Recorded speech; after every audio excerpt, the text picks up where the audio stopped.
આજના તાજા અને મુખ્ય સમાચાર. રામ જન્મભૂમિમાં નવી વ્યવસ્થા. હવે મોબાઈલ પર્સ તો દૂર, ખીચા વગરના કપડાં અને ખાલી હાથે જ પ્રવેશ મળશે.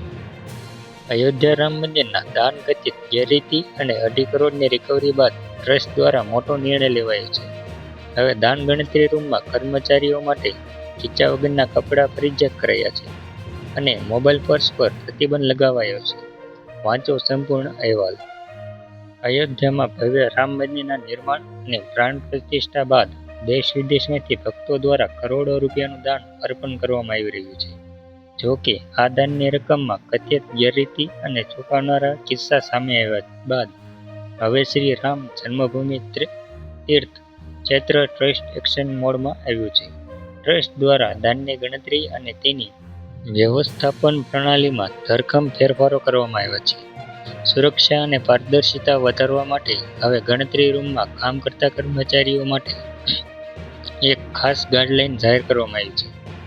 નવા નિયમો અનુસાર હવે દાન ગણતરી કક્ષમાં પ્રવેશ તમામ કર્મચારીઓ માટે ખીચા વગરના વિશેષ વસ્ત્રો પહેરવાનું ફરજિયાત બનાવવામાં આવ્યું છે. આ સિવાય કર્મચારીઓ માટે અંદર કોઈપણ પ્રકારની ખાનગી વસ્તુઓ લઈ જવા પર સંપૂર્ણ પ્રતિબંધ મુકાયો છે.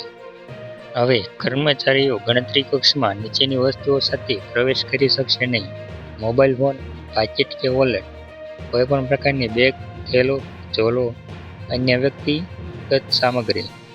આટલું જ નહીં, કર્મચારીઓ જ્યારે ગણતરી રૂમમાં પ્રવેશ કરશે અને ત્યારથી બહાર નીકળશે તે બંને સમયે તેમનું ઝીણવટભર્યું અને સઘન શારીરિક ચેકિંગ કરવામાં આવશે.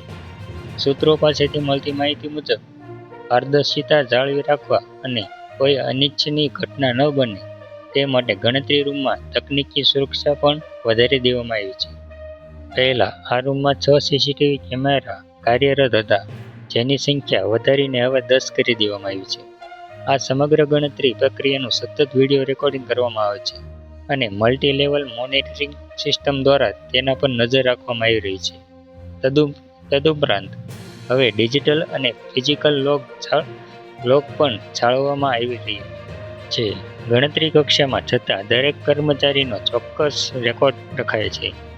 તેમની ડ્યુટી શરૂ થતાં પહેલાં અને પૂર્ણ થયા બાદ સત્તાવારી હાજરી નોંધવામાં આવશે અને આ આખી પ્રક્રિયાનું સખત દસ્તાવેજીકરણ કરવામાં આવી રહ્યું છે. મંદિર પ્રશાસન દ્વારા આકરા નિયમો લાવવા પાછળનું મુખ્ય કારણ દાનની રકમમાં થયેલી કથિત ઉચાપત, જેની અત્યારે સ્પેશિયલ ઇન્વેસ્ટિગેશન ટીમ દ્વારા તપાસ ચાલી રહી છે. આ તપાસ એજન્સીઓની પ્રાથમિક પૂછપરછમાં સામે આવ્યું છે કે દાનપાત્રમાંથી નાણાંની ગણતરી અને પેકિંગની પ્રક્રિયા દરમિયાન રોકડ રકમને અલગ કરી તેને બહાર લઈ જવાનો વ્યવસ્થિત પ્રયાસ કરવામાં આવ્યો હતો. આ કૌભાંડનો પર્દાફાશ થયા બાદ જવાબદાર કર્મચારીઓ સામે ત્વરિત પગલાં લેવામાં આવ્યા છે અને તેમની પાસેથી આશરે ₹2.5 કરોડની રકમ પણ રિકવર કરવામાં આવી છે. જો કે આ ગેરરીતિ વાસ્તવિક રકમ કેટલી છે અને તેમાં અન્ય લોકો કેટલા સંડોવાયેલા છે તેનો ચોક્કસ આંકડો સાઇટ પર આખરી તપાસ બાદ જ સ્પષ્ટ થશે. હાલમાં સીટ દ્વારા ફાઇનલ રેકોર્ડ સીસીટીવી ફૂટેજ મુજબ કર્મચારીઓની ભૂમિકા ઝીણવટભરી તપાસ કરવામાં આવી રહી છે.